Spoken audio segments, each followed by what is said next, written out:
उस सब की प्रैक्टिस दी जाती है, और प्रैक्टिस भी कैसी, महाभीषण। और अगर नहीं की तो सभी आदमी एकदम उस पर हमला करते हैं। बिजली के हंटरों की फटकार, गाली गलौज और मारपीट तो मानो रूटीन हो गई है। जलते हुए लोहे के पहिए के बीच से उसे निकल जाने को कहा जाता है। उसे खौफनाक ऊंचाई से कूदवाया जाता है, आदि आदि। फिर उसे कच्चा मांस, भुना मांस और शराब पिलाई जाती है, और यह घोषित किया जाता है कि कल उसकी प्रैक्टिस अकेले अकेले सिर्फ शेरों के साथ होगी।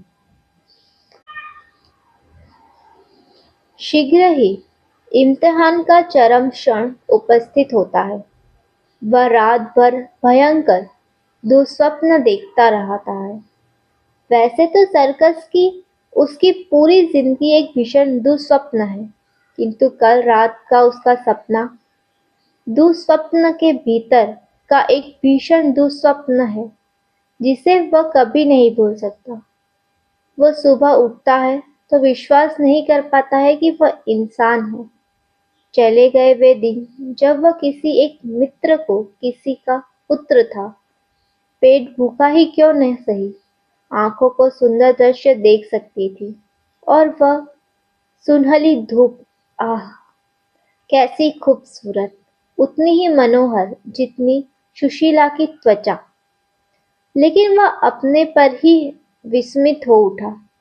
यह सब वो सह सका, जिंदा रह सका, कच्चा मांस खा सका, मार खा सका और जीवित रह सका। क्या वो आदमी है? शायद पशु बनने की प्रक्रिया पहले से ही शुरू हो गई थी। नाश्ते का समय आया, किंतु नाश्ता गोल। राम राम कहते कहते भोजन का समय आया तो वह भी गैर हाजिर। पेट भूखा, क्या करे। शायद भोजन आता ही होगा, लेकिन उसे बिल्कुल भूख नहीं है। जबान सूखी हुई है। अगर वह चिल्लाया तो पहले की भांति मुंह में कपड़ा ठूस दिया जाएगा और उससे और तकलीफ होगी।